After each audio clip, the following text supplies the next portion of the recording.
ഇതാണ് patient picture. First sitting കഴിഞ്ഞിട്ട് എടുത്ത ഫോട്ടോ ആണത്. അദ്ദേഹം എനിക്ക് അയച്ചു തന്നാണ്.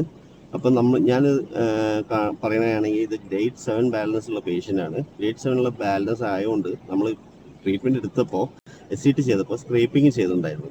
ഈ സ്ക്രേപ്പിംഗ് എന്തിനാണെന്ന് വെച്ചാൽ ഫോളിക്കിൾ ആക്ടിവേറ്റ് ചെയ്യാൻ വേണ്ടിയിട്ടാണ്. ഡോർമെൻ്റ് ആയിട്ടുള്ള ഡെഡ് ആയിട്ടുള്ള ഫോളിക്കിൾസിനെ സ്ക്രേപ്പ് ചെയ്ത് കളഞ്ഞ് മാക്സിമം ആ സ്കിന്നിന് റീജനറേഷൻ വരുത്താൻ വേണ്ടിയിട്ട് ഒരു ടെക്നിക്കാണ് സ്ക്രേപ്പിംഗ് വെച്ചിട്ടാണ് ചെയ്തത്.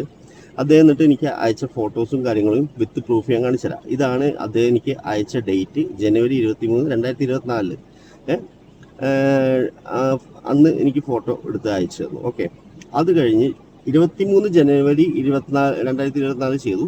അതിന് ഈ ഫോട്ടോ പുള്ളി അയച്ചു തന്നത് എനിക്ക് ഫെബ്രുവരി 14 ഫെബ്രുവരി 14 എന്ന് പറയുമ്പോൾ ആകെ ഇച്ചിരി ദിവസം കൊണ്ടാണ് ഈ ഒരു ഗ്രോത്ത് വന്നത്, മനസ്സിലായില്ലേ? അപ്പോൾ ഫെബ്രുവരി 14 എനിക്ക് അയച്ചു തന്നു. അത് കഴിഞ്ഞിട്ട് പിന്നെ മാർച്ച് 2 എനിക്ക് അദ്ദേഹം ഒരു പിക്ക് അയച്ചിട്ടുണ്ടായിരുന്നു. ആ പിക്കാണ് ഞാനിപ്പോൾ കാണിക്കുന്നത്. പ്രൂഫായിട്ട് മാർച്ച് 2 അവിടെ കാണാം. ഓക്കെ, ഇത് ഞെട്ടിപ്പോയി ഞാൻ റിസൾട്ട് കണ്ടിട്ട്. ഈ ഒരു ഫോട്ടോ എനിക്ക് അയച്ചു തന്നത് ജൂൺ 18, അതായത് ഏകദേശം 6 മാസം ഉണ്ട്. അപ്പോൾ ആ ഒരു ജൂൺ 18 ഫോട്ടോ കണ്ടിട്ട് സത്യം പറഞ്ഞാൽ ഞാൻ ഞെട്ടിപ്പോയി. പ്രൂഫാണ് ഈ അയാൾ അയച്ച ഡേറ്റും കാര്യങ്ങളും എല്ലാം കാണിച്ചത്. അത് 2024 ഉള്ള പേഷ്യൻറ്റിൻ്റെ ഒരു മാറ്റമാണ് ഞാൻ കാണിച്ചത്. മീൻസ് 6 മാസം കൊണ്ടാണ് അദ്ദേഹത്തിന് മാറ്റം വന്നത്. ഭയങ്കര അമേസിങ് ആയിട്ടുള്ള ചേഞ്ചാണ് വന്നത്.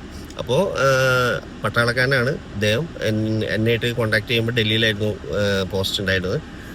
അദ്ദേഹം ഭയങ്കര നല്ല ഗ്രാൻഡ് റിസൾട്ടാണ് കിട്ടിയത്. അപ്പോൾ എല്ലാവരും വീഡിയോ കണ്ടു എന്ന് കരുതുന്നു. Thank you.